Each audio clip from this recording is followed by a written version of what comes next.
Standardbred Canada is exploring how to evaluate conformation in standardbred racehorses with Canadian horse racing Hall of Fame trainers Dr. Ian Moore and John Bax sharing their expertise on the topic. In this video, we'll discuss what is conformation, how does conformation factor in the success of a racehorse, how to evaluate conformation, and how to work with horses that may have conformation issues. Doc, what is conformation? Conformation is basically the build of a horse, which would include size, how their limbs and feet and everything is all put together.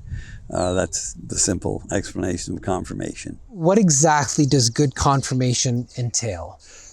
Well, I've thought about that a little bit, and it's to do with flow, if I can explain that. The body has to flow. Like you're looking for in a horse, the longer the stride, the faster a horse potentially can go. And so you're looking, to me, I'm looking for all the pieces to connect together and add up to one horse. Where, I mean, I can remember my father once saying to me, that horse is 3 pieces, you know, front, middle, and back, and that's not what you want. You want one. So in that respect, the conformation helps a horse's longevity, helps a horse's speed, helps a number of factors, obviously, that go into a racehorse of any sort of career. Yeah, I mean, genetics is the big thing on speed, and then, yeah, to your point, the conformation good conformation will allow you to race for a longer period of time, and then your earning potential obviously is a whole lot higher.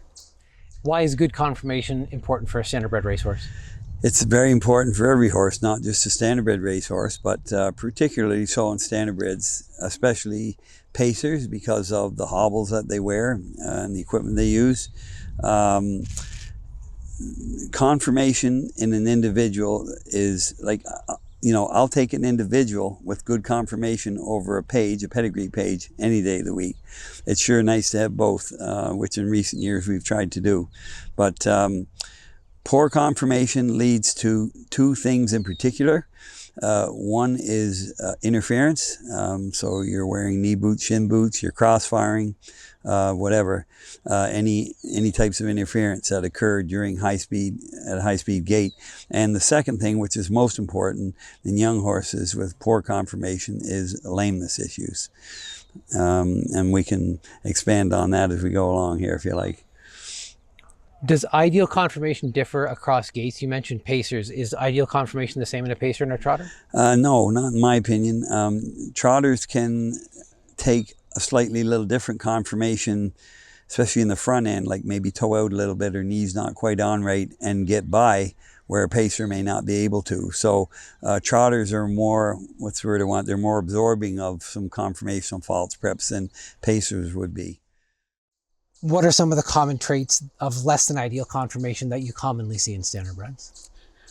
I see a steep shoulder, or and pasterns that are too straight, a back that's too long, or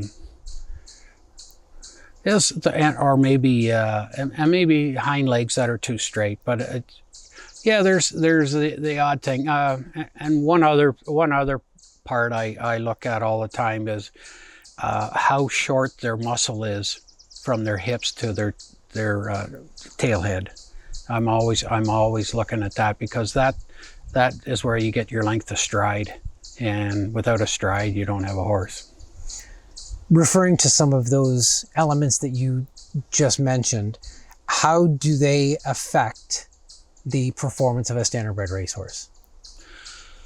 Well, most of them will get you in the lameness part. Some of them, as far as length of muscle, length of stride, that gets you in the speed department. And but again, it's we go back to one. They one without the other usually is, if you are without one, it's not a good thing. So how forgiving are you with those flaws? And as a trainer, what are the common ways that you can work with those flaws if that individual you're training has some of those elements? Well, again, what separates a horse that can go with flaws is the ability of the heart, the willingness. No different than hockey players in the playoffs. You know, they gotta want to. And if you have a horse with conformation flaws, but they also have the heart to want to, they can live with that. They can go through it. Maybe they won't last as long, but they'll do it for you. What are some common traits of less than ideal conformation in standardbreds? Well, there are a multitude of different forms of varying conformation from what I would call the normal, all right? And it's pretty hard to find a yearling, and we're basically talking about picking out yearlings here, that is the perfect conformation. I have had what I consider to be some, but not many. You give and you take, you'll take a little bit of this, but you won't take some of that. So some of the common things, especially things that I won't take, are where they toe out, for example. They don't stand square in front. I do take horses that toe in. That's what's called pigeon-toed, as long as it's not excessive and the bones are still lined up correctly, where the pastern and cannon bone and everything is still right through the center of the foot. Offset knees are a bad trait in my eyes, and offset knees almost 95% of the time will lead to knee lameness in young horses as you start to train them down.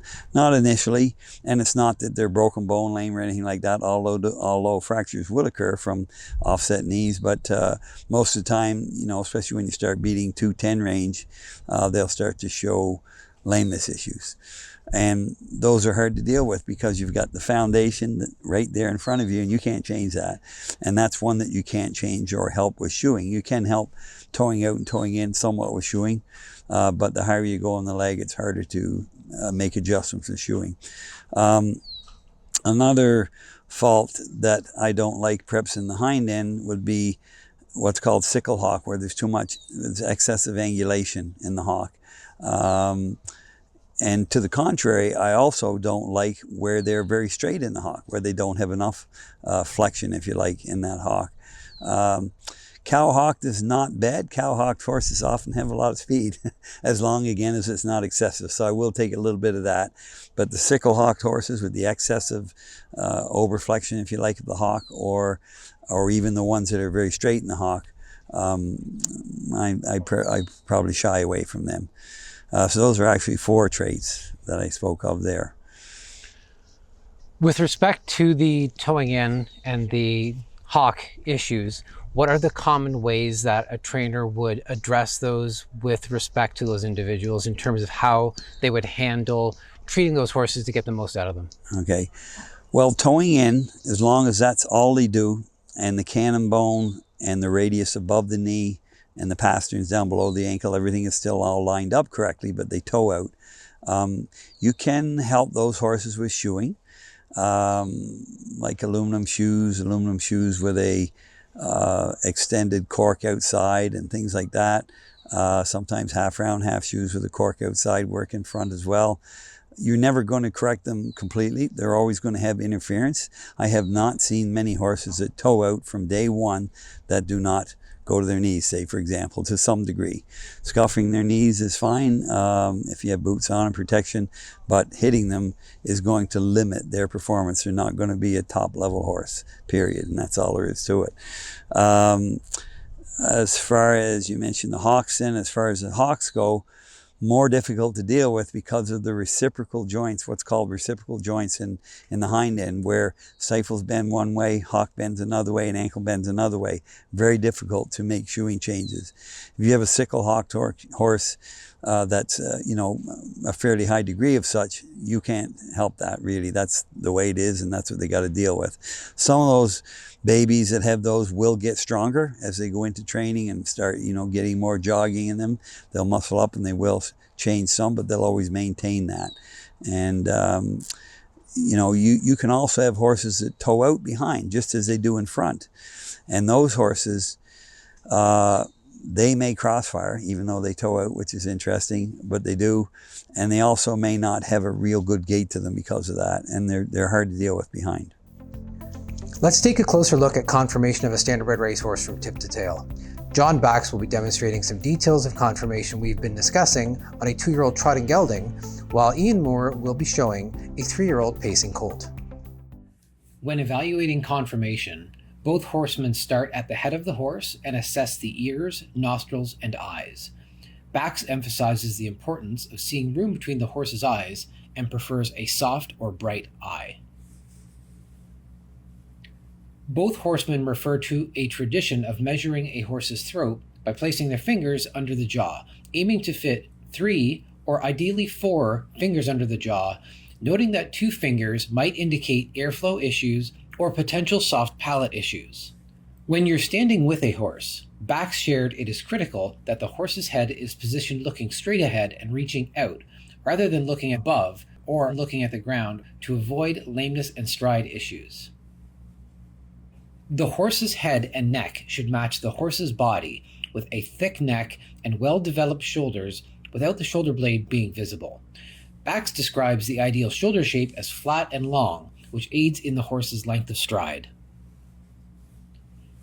Moore notes the importance of a wide chest and proper alignment of the legs, which can be measured using a plumb line that centers through key bones from the point of the shoulder down the radius bone above the knee, through the knee, the cannon bone, pastern, and down to the hoof. Moore also emphasizes the importance of the knees being centered between the radius and cannon bone facing you head-on, noting that knees that are angled to one side, such as bench knee, can lead to problems.